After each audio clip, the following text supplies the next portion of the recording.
السلام علیکم ورحمۃ اللہ وبرکاتہ۔ انشاءاللہ عزیز کچھ واقعات جو ہے میں آپ کے سامنے رکھتا ہوں، کیونکہ ہم ایک ایسی جگہ بیٹھے ہیں اور اس جگہ پہ جب ہم بیٹھتے ہیں یا ایسی جگہ ہم جب جمع ہوتے ہیں اکیلے میں، تو قرآن میں جو واقعات اللہ رب العزت نے بیان کیے ہیں، واقعات میں بہت ساری عبرتیں ہیں اور صحیح ماحول بھی ہے۔ میں انشاءاللہ عزیز کچھ واقعات آج آپ کے سامنے جو ہے رکھنے کی کوشش کروں گا۔ جہاں تک قرآن کے واقعوں کا تعلق ہے، پہلے تو یہ بات ہم دیکھیں گے کہ ان واقعات کے فوائد کیا ہیں۔ جو قرآن جو واقعات بیان کرتا ہے، اس کے فائدے کیا ہم دیکھیں گے۔ اس سے ہوگا یہ کہ ہم کو یہ پتہ چلے گا کہ اللہ رب العزت نے جو قرآن میں قصص جس کو کہیں گے، سٹوریز کہیں گے، واقعات کہیں گے، یہ کیوں بیان کیا، اس کا مقصد کیا ہے۔ ورنہ ہوتا ایسا ہے کہ ہم بہت ساری بار بیٹھتے ہیں، قصے کہانیاں لوگ بیان کرتے ہیں، لیکن اگر وہ واقعے کا مقصد کیا تھا، مورل آف دا سٹوری جس کو بولیں گے، کہ واقعہ کیوں بیان کیا گیا، اگر وہ نہ پتہ ہو تو پھر اس واقعے کا صحیح فائدہ ہم اٹھا نہیں پاتے ہیں۔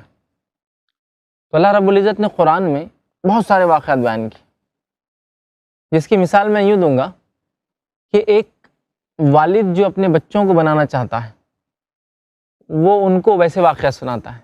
جیسا کہ اگر کوئی والد یہ سوچتا ہے کہ میرا بچہ ڈاکٹر بنے، تو وہ ڈاکٹرز کے بڑے بڑے جو ڈاکٹرز گزرے ہیں، ان کی محنت، مشقت، جو تکلیفیں انہوں نے سہی اور جو کامیابی انہوں نے حاصل کی، وہ واقعہ سناتا ہے۔ بچہ بڑا ہوتا ہے، اس میں جذبہ پیدا ہوتا ہے کہ وہ بھی ڈاکٹر بنے۔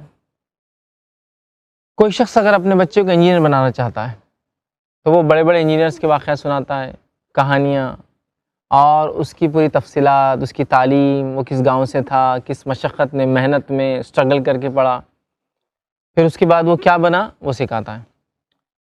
اللہ رب العزت ہم سے کیا چاہتا ہے، وہ ہمیں کیا بنانا چاہتا ہے، یہ اہم چیز ہے۔ کیونکہ اللہ نے جو واقعات قرآن میں سنائے، وہ چاہتا ہم ویسے بنے، اس لیے واقعہ سنائے۔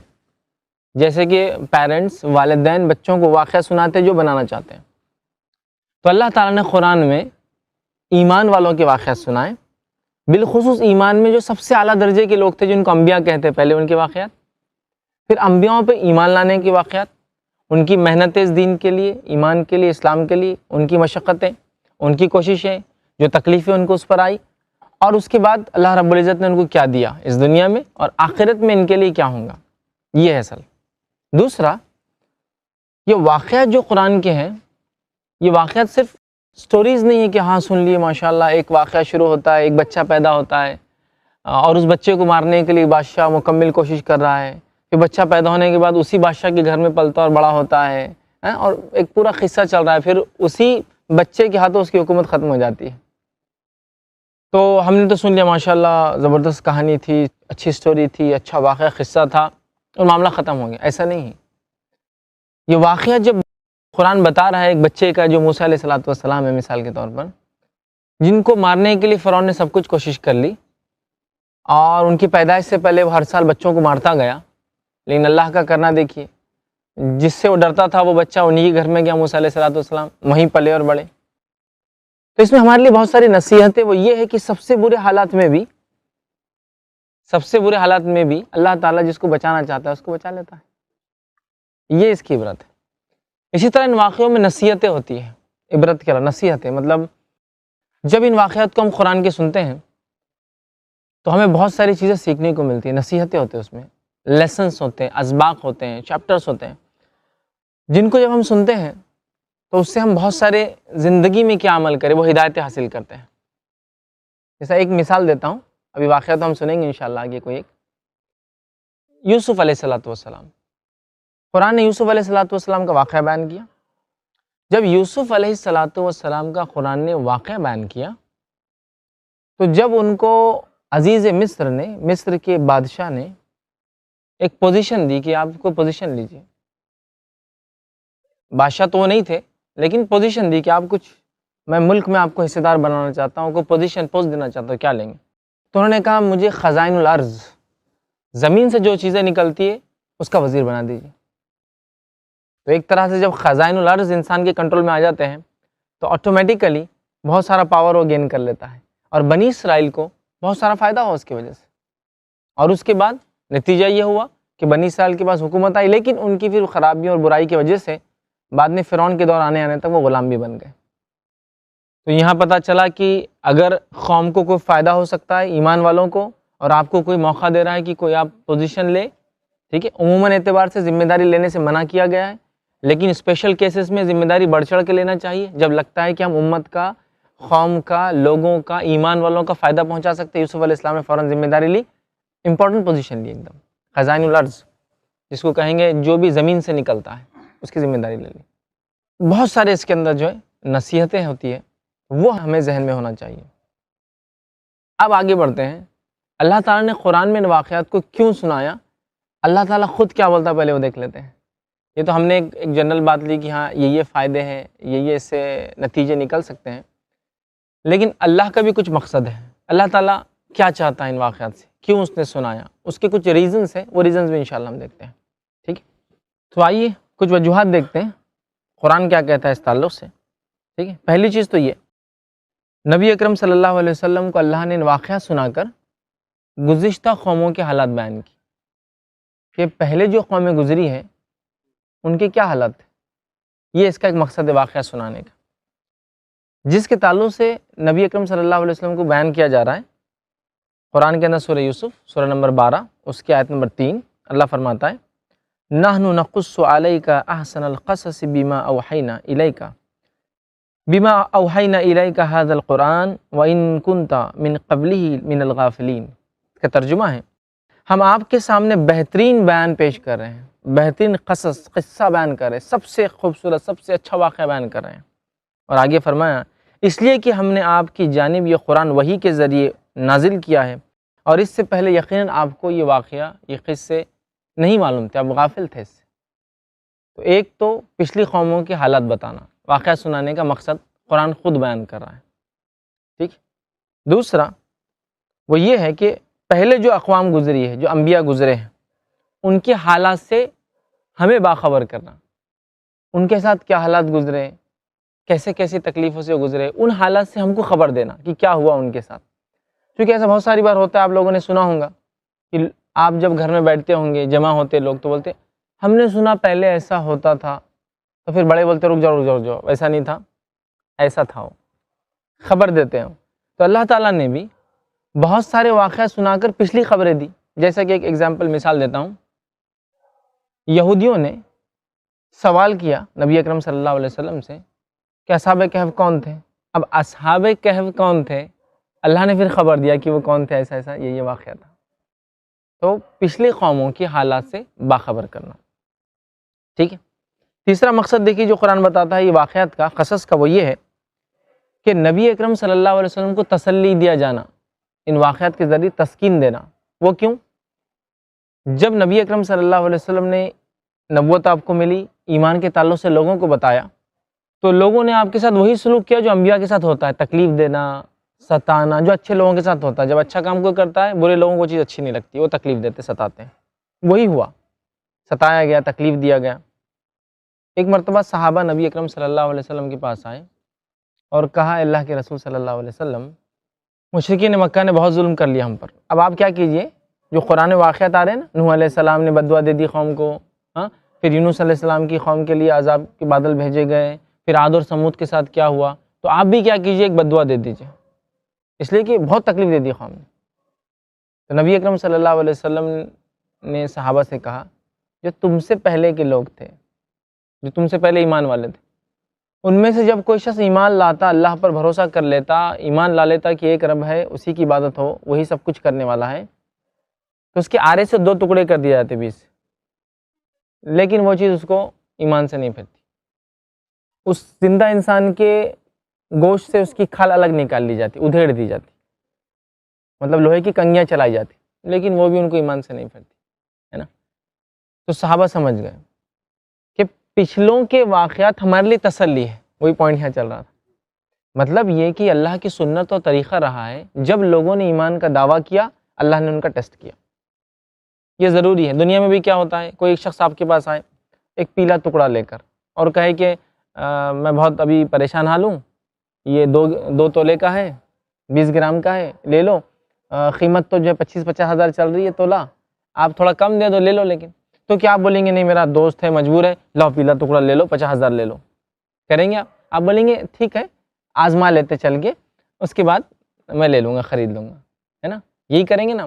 تو اللہ تعالیٰ بھی جب لوگ یہ دعویٰ کرتے ہیں ہم ایمان لائے تو ان کو ٹیسٹ کرتا ہے، آزماتا ہے، کیونکہ صحابہ بہت ایک جس کو کہیں گے اچھی زندگی گزار رہے تھے اسلام سے پہلے، بہت اچھی زندگی، مطلب دنیا میں اعتبار سے کوئی حلال و حرام کی تمیز نہیں، کس سے شادی ہو کس سے شادی نہ ہو کوئی تمیز نہیں، بچوں کے ساتھ جو سلوک کرنا کیا جا رہا ہے، لوگوں کو ظلم کیا جا رہا ہے۔ اسلام آنے کے بعد ان پہ کتنی آزمائشیں دیکھیے آپ، زمین گئی، جائیداد گئی، دولت گئی، بیوی گئے، بچے گئے، خاندان گیا، حتیٰ کہ مکہ بھی چلا گیا ایک زمانے میں، اور اپنے گھر سے نکل کر ان کو دوسرے شہروں میں جانا پڑا۔ مدینہ جانے کے بعد بھی سکون نہیں، مختلف تکلیفیں دی گئی تو جنگ لڑنا پڑی، ڈیفنس اپنا کرنا پڑا۔ تو اللہ تعالیٰ کی سنت ہے وہ لوگوں کو آزماتا ہے، اور اسی لیے اللہ کے رسول صلی اللہ علیہ وسلم کو اور ہم کو یہ پچھلے جو واقعات آ رہے ہیں قرآن میں اسی لیے سنائے جا رہے ہیں کہ جو تم سنو ان واقعات کو تو سکون ملے تم کو۔ نبی اکرم صلی اللہ علیہ وسلم کے تعلق سے دیکھیے اللہ کیا فرماتا ہے کہ آپ کو تسلی ملے۔ اللہ فرماتا ہے رسولوں کے سب احوال ہم آپ کے سامنے آپ کے دل کی تسکین کے لیے بیان فرما رہے ہیں، آپ کے پاس اس صورت میں حق پہنچ چکا ہے جو مومنوں کے لیے نصیحت اور واعظ ہے۔ سورہ ہود سورہ نمبر 11 آیت نمبر 120 120۔ تو اللہ تعالیٰ ان واقعات کو سنا کر رسول اکرم صلی اللہ علیہ وسلم کو تسکین دے رہا ہے۔ اب اس دور میں مجھے اور آپ کو ان واقعات کو سن کے تسلی حاصل کرنا چاہیے کہ ایسی آزمائشوں سے ابھی الحمدللہ ہم نہیں گزرے جو پچھلی قومیں گزری۔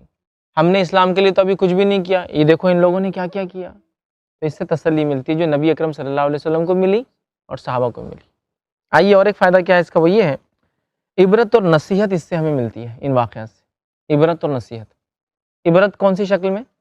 جو لوگ ایمان نہیں لائے، اپنے پیدا کرنے والے کا اقرار نہیں کیا، منمانی کی، جس کی چاہے عبادت کی، جب چاہے عبادت کی، جیسے چاہے عبادت کی، حلال اور حرام اپنے دل سے بنایا، زندگی یوں ہی گزار لیا پھر چلا گیا، مطلب ان کے واقعات ہمارے لیے عبرت ہے۔ جیسا فرعون منمانی کیا، غرق ہو گیا، ڈوب کے مر گیا، تو عبرت ہے ہمارے لیے۔ اور اسی طرح نصیحت کیا ہے؟ جو ایمان لائے، دیکھو ماشاءاللہ ان کے ساتھ کیا ہوا، دنیا میں کیا ہوا اور آخرت میں کیا ملنے والا ہے، اس کے تذکرے بھی ہے اس کے اندر، تو عبرت ہے، نصیحت ہے۔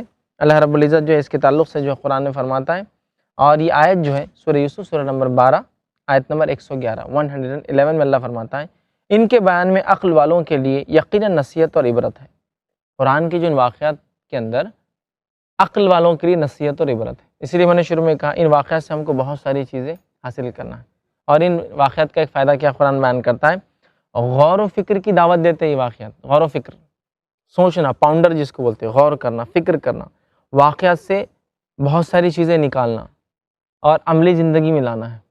لیکن ایک سوال یہ آ سکتا ہے کہ نبی اکرم صلی اللہ علیہ وسلم کے آنے کے بعد اب ہم کو دوسرے انبیاؤں کی زندگی سے کیا لینا ہے؟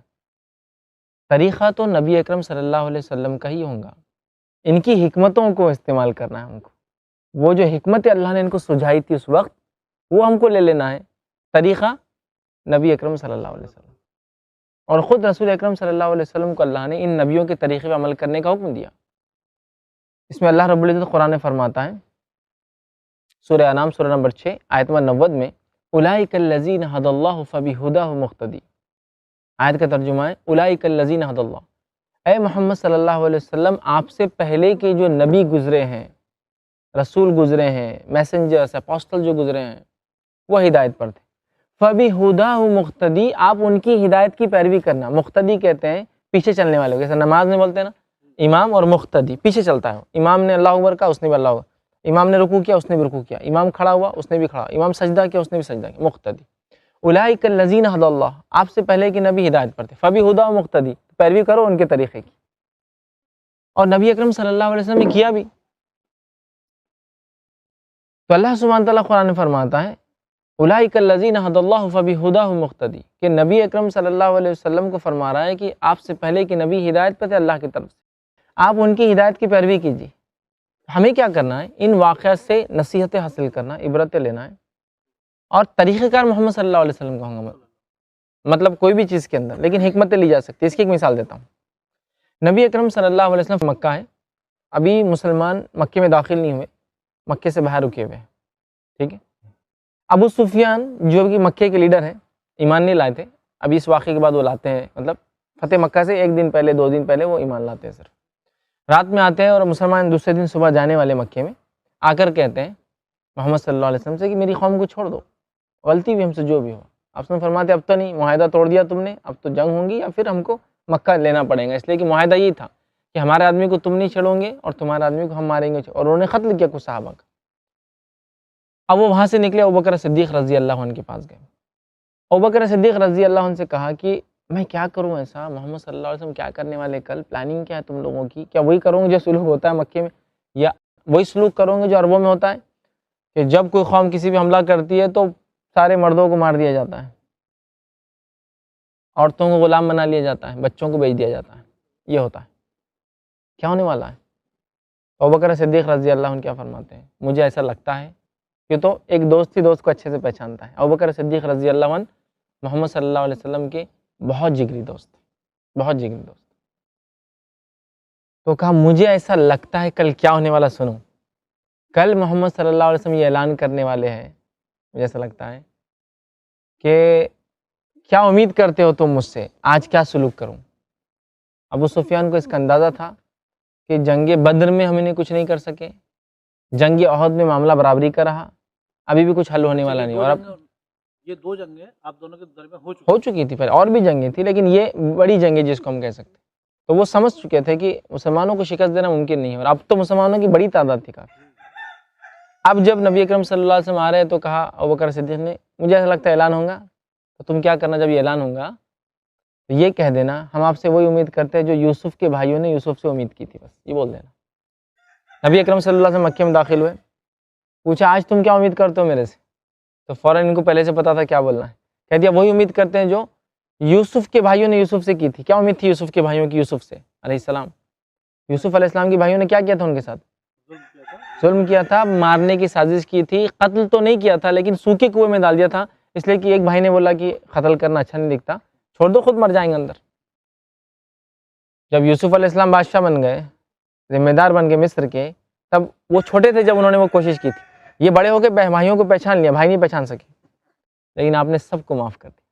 تو نبی اکرم صلی اللہ علیہ وسلم نے کہا جاؤ آج سب کو معافی ہے، سب کو معافی ہے، جو ابو سفیان کے گھر میں اس کو معافی ہے، ہماری کوئی جنگ نہیں اس سے، جو کعبے میں ہے اس سے جنگ نہیں ہے آج کو، جو گھر کے دروازے کے پیچھے اس سے کوئی جنگ نہیں۔ تو پتہ چلا نبی اکرم صلی اللہ علیہ وسلم نے کیا کیا، یوسف علیہ السلام نے جو کیا وہی کیا نا، پچھلے انبیاء ہدایت پر تھے نا، استعمال کیا گیا۔ تو یہ واقعات جو ہے یہ عبرتیں ہیں، نصیحتیں ہیں، اس پر عمل کرنا ہے، ان کی حکمتوں کو استعمال کرنا ہے، اس میں بہت اچھے اچھے لیسنس ہیں ہمارے لیے، اس کو معمولی نہیں سمجھنا چاہیے ہم نے۔ جیسا ہوتا ہے نا کہ قصہ پڑھے ہو ماشاءاللہ بہت اچھی سٹوری تھی، رات میں پھر سو گئے، بلکہ اس سے ہم کو بہت ساری چیزیں سیکھنا ہے، ٹھیک۔ اب جو انبیاء تھے جن کے واقعات میں آپ کے سامنے رکھوں گا ایک کے بعد ایک، یہ انبیاء جو تھے یہ اللہ کے چوزن پیپل جس کو بولتے ہیں، چنندہ لوگ تھے، سلیکٹڈ پیپل، چوزن پیپل جس کو کہیں گے۔ اور نبی کیا ہوتا ہے پہلے بتا دیتا ہوں میں، نبی کیا ہوتا ہے، انسانوں میں سے ایک انسان ہوتا ہے، اللہ اس کو چن لیتا ہے، ٹھیک ہے، اس کو عربی مصطفیٰ اسی لیے کہتے ہیں، مطلب اس کو اللہ نے چن لیا، چن لیتا ہے اور اس تک وہی کرتا ہے تاکہ انسانیت کو بتا دے ان کا رب ان سے کیا چاہتا ہے۔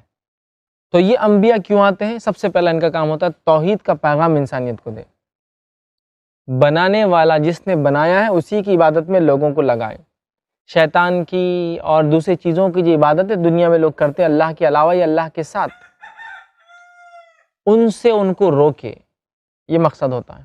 اس کے لیے وہ ہر ممکن جد و جہد کرتے ہیں۔ نبی اکرم صلی اللہ علیہ وسلم کو ایسے خاندان، ایسے لوگوں میں کیوں بھیجا گیا جو کافر تھے، ایمان والے نہیں تھے؟ تو دیکھیے یہ اللہ رب العزت کی سنت ہے، اس کا اپنا ایک طریقہ ہے ہر چیز کے لیے۔ کچھ انبیاؤں کو اس نے ایسے گھرانوں میں بھیجا جو پہلے سے ایمان والے تھے، جیسا کہ ابراہیم علیہ السلام کے بیٹے اسماعیل علیہ السلام، اسحاق علیہ السلام، ان کے والد ایمان والے نبی۔ پھر اس کے بعد اسحاق علیہ السلام کے بیٹے جو ہے یعقوب علیہ السلام، ایمان والے نبی۔ یعقوب علیہ السلام کے بیٹے یوسف علیہ السلام، ایمان والے نبی۔ ایسا بھی مثال ہے۔ لیکن خود ابراہیم علیہ السلام کو لے لے تو وہ ایسے گھر میں آئے جن کے والد بت فروش، بت پرست اور ایک بت خانے کے ذمہ دار بڑے تھے، اس کو چلاتے تھے اور عبادتیں کرتے تھے وہاں۔ تو یہ اللہ کا اپنا طریقہ، اپنی ایک سنت جس کو کہیں گے کہ وہ جس کو جہاں چاہتا ہے وہاں سے چنتا ہے، چاہے پھر وہ خاندان مسلم ہو، چاہے وہ خاندان غیر مسلم ہو یا کافروں کا ہو سکتا ہے۔ تو بہرحال ہم جو باتیں دیکھ رہے تھے وہ یہی تھا کہ انبیاء علیہ الصلاۃ والسلام چوزن پیپل ہوتے ہیں، چنے ہوئے لوگ۔ اللہ اپنی توحید کے لیے ان کو بھیجتا ہے تاکہ لوگوں کو بتائے کہ اللہ کی عبادت کی جائے، اس کے علاوہ کسی کو شریک نہ کیا جائے، شرک سے لوگوں کو روکے۔ اس کام میں انبیاء حد سے گزر جاتے ہیں، اتنی محنت اور انتھک کوشش کرتے ہیں، اسی کو انتہا نہیں۔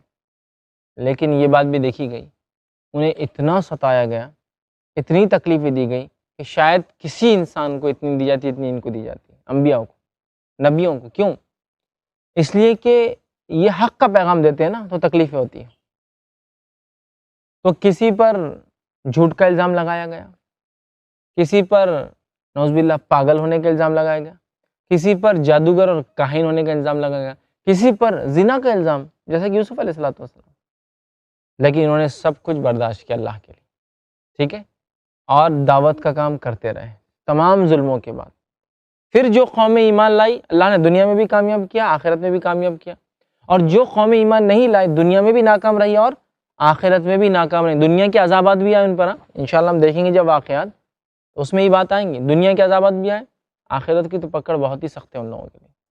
اب دیکھیے کتنے انبیاء دنیا میں آئے، اس تعلق سے جو ایک حدیث، ایک روایت ملتی ہے وہ یہ ہے کہ دنیا میں 1,24,000 سے زیادہ انبیاء اور رسول آئے، جس میں سے 313 یا 315 کا ایک اس میں الفاظ آتے ہیں وہ رسول گزرے ہیں۔